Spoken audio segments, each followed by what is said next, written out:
Hüdapar'ın geçtiğimiz haftalarda gündeme getirmiş olduğu, meclise getirmiş olduğu teklif Meclis Genel Kurulu'nda tartışıldı ve kabul edildi. AK Parti ve diğer oylarla beraber bazı şeyler hariç, bazı partiler hariç. Şimdi bu teklifin bütün Müslümanların yararına olduğu, insanların yararına olduğu, insanlığın yararına olduğu ve her şeyden önce de vicdan sahibi olan herkesin yararına olduğu ve bu işe sahip çıkmaları gerektiğini altını çiziyoruz. Çünkü burada Türkiye'de Türk vatandaşı olduğu çifte pasaportla bir yandan Türkiye'nin nimetlerinden, Müslümanların kazanımlardan faydalanıyor. Bir yandan da İsrail'e gidip orada İsrail'in yapmış olduğu soykırıma ortak oluyor. Döndükten sonra da yeniden burada elini kolunu sallayarak gezecek, dolaşacak ve keyif alacak. Bu mümkün değildir. Hiçbir Müslümanın bunu kabul etmemesi lazım. Bütün partilerin buna sahip çıkması lazım. Bu değerli, bu çok kıymetli teklifi sahiplenmeleri gerekir. Bu teklifin mutlaka meclisten geçmesi gerekiyor. Sadece siyasi partilerin değil, aynı zamanda toplumu temsil eden bütün STK'ların da bu teklifi kabul etmeleri lazım. Biz de İdeal Eğitim Vakfı olarak sonuna kadar bu teklifin arkasındayız ve mutlaka bu teklifin meclisten geçmesi için elimizden geleni de yapacağız. Yapmak için çabalarımız devam edecektir. Bilindiği gibi 31 Temmuz itibariyle meclis tatile gidecek. İsrail'de soykırım devam ediyor. Filistin'de İsrail'in yapmış olduğu soykırım devam ediyor. Dolayısıyla bu teklifin geciktirilmemesi, ivedilikle Meclis Genel Kurulu'na getirilmesi ve bunun meclisten geçmesi gerekiyor. Yani bu meclisin bu teklifin bir an önce meclise gelmesi için de duyarlı bütün kesimlerin ve siyasi partilerin de bu konu üzerinde durmalarını biz istiyoruz. Vakıf olarak da biz de elimizden geleni yapmaya gayret edeceğiz. Malumunuz yakın zamanda Hüdapar'ın vatandaşlık kanununda değişiklik yapılmasına dair bir kanun teklifi meclis gündeminde ele alındı. Yani daha doğrusu meclis gündemine alınmasına yönelik bir karar verildi. Tabii bu kanun tasarısı neyi içeriyor? Çifte vatandaşlığa sahip olan, yani iki ülke vatandaşı olan bireylerin terör suçuna bulaşması ya da soykırıma karışması durumunda bunların yargılanması ve mal varlıklarına el konulması şeklinde bir yasal düzenleme içeriyor. Hakikaten bu yasa tasarısının meclis gündemine alınması yönünde lehte oy kullanan siyasi partiler güzel bir karar vermiş, olumlu bir adım atmıştır.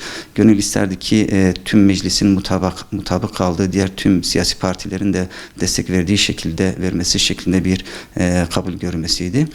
Tabii meclis gündemine alınmasıyla bu yeterli olmuyor. Neticede bu meclis gündemine alındıktan sonra bunun oylanması vardır. Bunun kabul edilmesine yönelik bir irade ortaya konulması gerekiyor.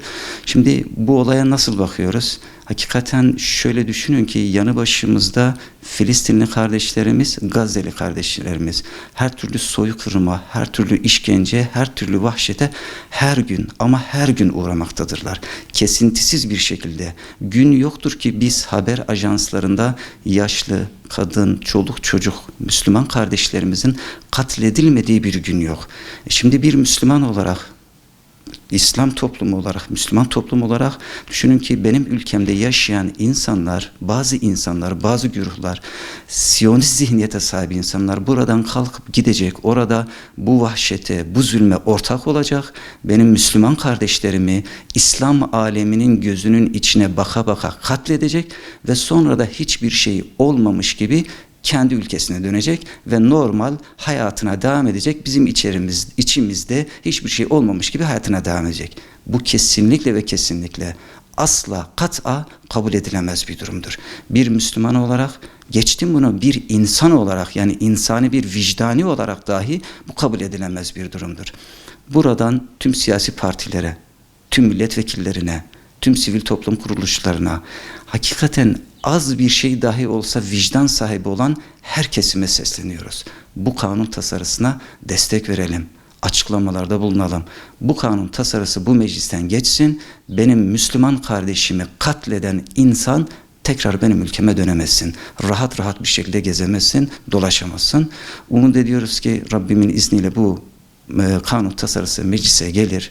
kabul görür ve artık bir nebze de olsa buradan Filistinli kardeşlerimize yönelik bir adım atılmış olur destek mahiyetinde. Bir de şu yönü var. Olumlu yönde şayet bir karar alınırsa diğer İslam toplumlarında, diğer devletlerde dahi bir emsal teşkil eder. Bunun bir ötesi diğer vicdan sahibi olan hakikaten İslam ülkesi olmayıp da vicdan sahibi olan diğer ülkelere de örneklik teşkil etmesi açısından güzel bir gelişme olur. Burada şunu da ifade etmek gerekiyor. Malumunuz meclis tatile girme zamanı yaklaşıyor. Bizim temennimiz, umudumuz, arzumuz meclis tatile girmeden bir an önce bu yasa tasarısının kabul görmesi. Yani bu zulmün, bu vahşetin bir an önce önüne geçme adına bu adımın atılması yönündedir. Bundan birkaç hafta önce Hüdapar tarafından parlamentoya sunulan ve parlamentoda görüşülmesi kabul edilen kanun teklifiyle ilgili inşallah bir süreç var önümüzde. Öncelikle biz Müslümanlar olarak müminler birbirlerinin kardeşleridir. Kardeşliğimizin gereği olarak elimizden gelen tüm çabayı göstermemiz lazım. Şu anda bu çaba parlamentonun elindedir. Hüdapar'ın teklif etmiş olduğu Gazze'de soykırıma katılan ve orada bu soykırımı bizzat işleyen kişiler ile ilgili vatandaşlıktan çıkarılması ve bunların mallarına el konulması şeklinde görüşülen kanun teklifi inşallah Temmuz ayı parlamento tatile girmeden yasalaşmasını bekliyoruz. Beklentimiz bu yöndedir. Biz Müslümanlar olarak Peygamber Aleyhisselatü Vesselam'ın belirttiği gibi müminler kardeştir. Müminlerin birbirini düşmana teslim etmemesi, onların yanında her daim yer alması gerekiyor. Bizler de bu müminlik şuuruyla onların yanında her daim yer aldığımızı Peygamber Sevdaları Vakfı olarak bildirdik.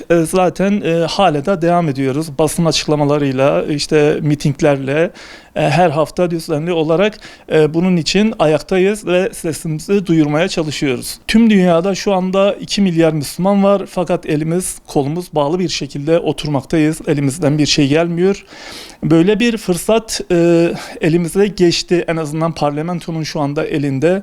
Bunu yasalaştırarak en azından Yahudilerin, bu soykırıma katılan Yahudilerin dünyanın hiçbir yerinde rahat edememeleri, Türkiye vatandaşlığından da çıkarılarak en azından bir şekilde bu yönüyle tepkimizi ortaya koymamız gerekmektedir. Elimizde bu imkan vardır. Müslüman bir kötülüğü gördüğünde onu ya eliyle değiştirecek ya da dil olarak ona müdahale edecek veya kalben ona buğz edecek. Şu anda parlamentonun elinde bunu eliyle değiştirebilecek bir güce sahip.